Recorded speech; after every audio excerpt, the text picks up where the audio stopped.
हमने इनको एक एक करके पढ़ना है। सबसे पहले हम पढ़ेंगे अल्केन कि वो बनता कैसे है और वो कौन कौन से होते हैं अल्केन और उनकी सोर्सेज और प्रिपरेशन यानी उनको बनाते कैसे हैं तैयार। ठीक है, तो पहले हमने अल्केन्स पढ़ना है। अल्केन्स कौन से होते हैं जिनके अंदर क्या होता है, सिंगल बॉन्ड होता है। ये ब्यूटेन है जैसे H3C CH2 CH2 CH3। ठीक है, इनके दरमियान में क्या है, सिंगल है, तो इसलिए क्या है ये अल्केन्स है। तो इनको पैराफिन्स भी क्यों कहते हैं, क्योंकि ये लेस रिएक्टिव है, यानी कि ज़्यादा जो है वो रिएक्शन शो नहीं करवाते जल्दी से। तो ये लेस रिएक्टिव मैंने कहा है, इसलिए इनको क्या कहते हैं, पैराफिन्स। पैरा का मतलब होता है लेस और फिन्स का मतलब होता है लेस रिएक्टिव। क्या हो गया, लेस रिएक्टिव। तो आप लोगों ने ये दो याद करनी है कि कौन से भी कंपाउंड हो जिनके अंदर सिंगल बॉन्ड है वो कौन से हैं, अल्केन्स है। दूसरा क्या है, हाँ सैचुरेटेड। ठीक है, तो ये कौन से हैं, इनको पैराफिन्स भी कहते हैं क्योंकि ये लेस रिएक्टिव है इसलिए। उसके बाद क्या है, CH2 ग्रुप सिर्फ चेंज होते हैं इनके दरमियान। कैसे, ये वाला जो है ना ब्यूटेन का फार्मूला, ब्यूटेन का तो याद हो ही जाना चाहिए, CH3 CH2 ये ब्यूटेन का। इथेन का क्या है,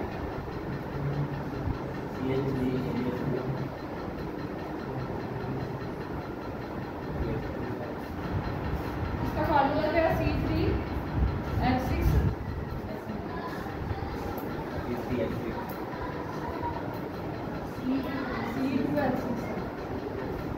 उन्होंने कहा है CH2 ग्रुप से जो है वो डिफरेंट है, यानी कि यहाँ पे 2 CH2 है ना, अब यहाँ पे नहीं है।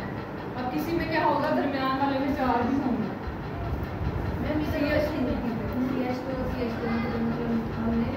यहाँ पे इथेन वाले में नहीं है क्योंकि इसका फार्मूला क्या है, C2H6।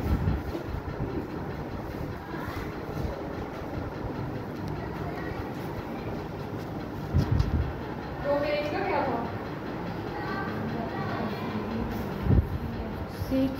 प्रोपेन को देखो CH3 CH2 CH3 प्रोपेन। अब प्रोपेन में देखो एक CH2 है, ठीक है, और ब्यूटेन में कितने हैं, 2। यानी कि जितने भी अल्केन्स हैं उनमें यही डिफरेंस होगा, किसी में एक CH2 होगा, किसी में 2, किसी में 3, किसी में 4। ठीक है, इस तरह बढ़ते जाएंगे। इसलिए उन्होंने क्या कहा है कि होते सेम है, यानी कि एंड और लास्ट में CH3 आएगा, लेकिन दरमियान में सिर्फ CH2 ग्रुप चेंज होंगे, उनकी तादाद जो है वो चेंज होगी CH2 ग्रुप। कितने हो गए, 4 बता दिया मैंने। सिंगल बॉन्ड होना चाहिए, उनको पैराफिन्स कहते हैं। ठीक है, क्योंकि वो लेस रिएक्टिव होते हैं इसलिए पैराफिन्स कहते हैं। और डिफर बाय CH2 ग्रुप। उसके बाद उन्होंने ये बताया हुआ डॉट और क्रॉस स्ट्रक्चर, ये उसकी एग्जांपल है अल्केन्स की। मीथेन का क्या फार्मूला है, CH4। अल्केन के एंड पे AN नहीं आता, जिसके एंड पे AN नहीं आएगा वो कौन से हैं, वो अल्केन्स की एग्जांपल है। ठीक है, तो मीथेन का फार्मूला क्या है, CH4, इथेन का C2H6 और प्रोपेन का क्या है, C3H8। ये आप लोगों ने याद करना है फार्मूला। उसके बाद है डॉट और क्रॉस स्ट्रक्चर, इसका क्या फार्मूला था, CH4। तो कार्बन एक लगे और साइड पे 4 हाइड्रोजन। 4 क्यों लगे, क्योंकि उसके फार्मूले में 4 है। ठीक है, और यहाँ पे डॉट क्रॉस है इसलिए हमने यहाँ पे डॉट क्रॉस स्ट्रक्चर को शो करवाया। ये इथेन का है C2H6, तो दरमियान में कितने कार्बन है, 2, और हाइड्रोजन कितने हैं, 6। उसके बाद है C3H8, 3 कार्बन है और हाइड्रोजन कितने हैं, 8, और डॉट क्रॉस स्ट्रक्चर है इसलिए हमने डॉट क्रॉस से रिप्रेजेंट किया।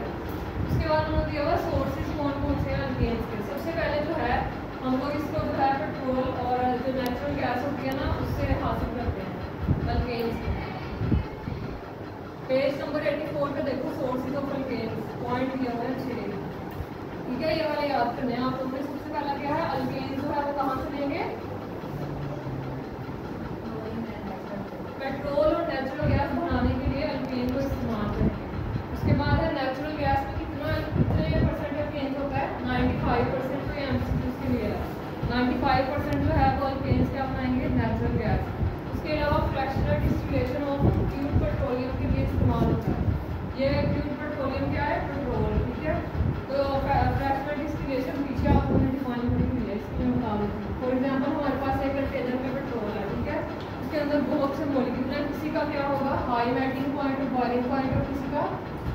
अभी इस कंटेनर के अंदर ये दोनों मिक्स हैं, हाई और लो।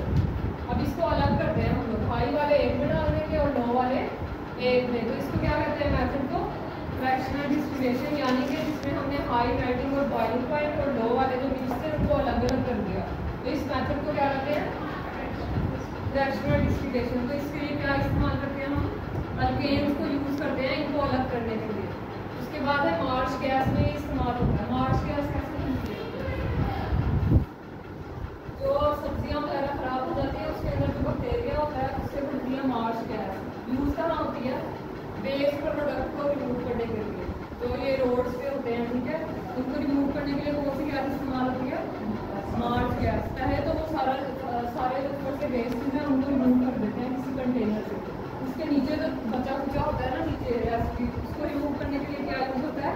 मार्च गैस। और किससे बनती है ये? एक बैक्टीरिया जो किसमें होता है, जो वेजिटेबल्स जो हैं वो खराब हो जाएंगे उसके अंदर ये बैक्टीरिया खुद से प्रोड्यूस होता है। उस बैक्टीरिया को निकाल के क्या बनाते हैं? मार्च गैस। उसके बाद है फ्यूल गैस। फ्यूल किसे कहते हैं? पेट्रोल वगैरह, ठीक है।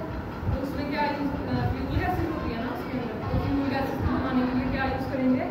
अल्केन। उसके बाद क्या है? गोबर, सीवेज और बायोगैस। तो ये गोबर क्या है? ये जो काव वगैरह है उनका वेस्ट प्रोडक्ट से ये बनती है गैस, ठीक है। तो ये भी इसलिए यूज होती है, यही जो है ना कचरा वगैरह उसको खत्म करने के लिए। उसके बाद क्या है? सीवेज गैस और बायोगैस, ये भी। तो इन सब को बनाने के लिए कौन कौन से ऑर्गेनिक कंपाउंड होते हैं? अल्केन्स। ये लिखा हुआ है ना सोर्सेज ऑफ अल्केन्स। सबसे पहले क्या है? पेट्रोलियम और नेचुरल गैस। फिर 95% जो है वो क्या बनाते हैं? अल्केन्स नेचुरल गैस बनाते हैं। फिर क्या है? Fractional distillation of pure petroleum. वो मैंने बता दिया कि हाई और लो को अलग करने के लिए पहले मिक्सर उनको अलग करते हैं। उसके बाद मार्च गैस, फ्यूल गैस और फिर आगे, ठीक है, सीवेज और बायोगैस। उसके बाद प्रिपेयर कैसे करते हैं इनको अल्केन्स, ये हमने पढ़ना है। सबसे पहला मेथड है हाइड्रोजनेशन ऑफ अल्कीन्स और एल्काइन्स।